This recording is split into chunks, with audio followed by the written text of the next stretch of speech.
সম্মানিত দর্শকবৃন্দ, আসসালামু আলাইকুম।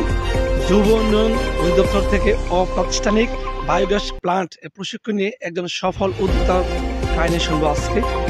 সুনামগঞ্জ সদর উপজেলার জাহাঙ্গীরনগর ইউনিয়নের উত্তর ফিনিবিলের একজন সফল উদ্যোক্তা জনাব আনোয়ার হোসেন।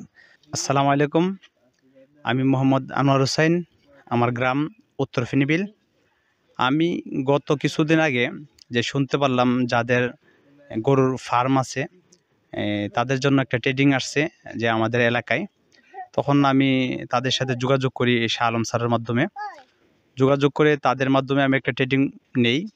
ট্রেডিং আমরা যখন সপ্তাহব্যাপী ট্রেডিং দিই তখন সেই ট্রেডিং আমরা যে যা শিখতে পাই এটা দিয়ে কীভাবে গ্যাস তৈরি করা যায় সেই ট্রেডিং তাদের মাধ্যমে আমরা নেওয়ার পর আমি উদ্যোগ নিই যে সর্বপ্রথম এই এলাকায় আমি এটা স্থাপন করব আর নজির স্থাপন করব যে যাদের গ্যাস প্রয়োজন বা যাদের লাকড়ি নাই বা যারা জ্বালানি সংকটে আছেন তারা যদি এই গ্যাস নিজে নিজে তৈরি করতে পারে তাই দেশের এই সংকট দূর হবে, গ্যাসের সংকট দূর হবে। সেই উদ্যোগ নিয়ে আমি যুব উন্নয়ন কর্মকর্তা যারা আছেন তাদের সাথে যোগাযোগ করি যে কীভাবে আমি তৈরি করতে পারি। তখন তারা আমাকে একটা পরামর্শ দেয় যে আর্থিক সরকারিভাবে আমাকে সাহায্য দান করেছেন, লোন দিয়েছেন আর কি। যে লোনের মাধ্যমে আমি প্রায় 50,000 টাকা খরচ করে আমি আজকে এই গোবর দিয়ে গ্যাস তৈরি করে আমি স্বাবলম্বী হয়েছি।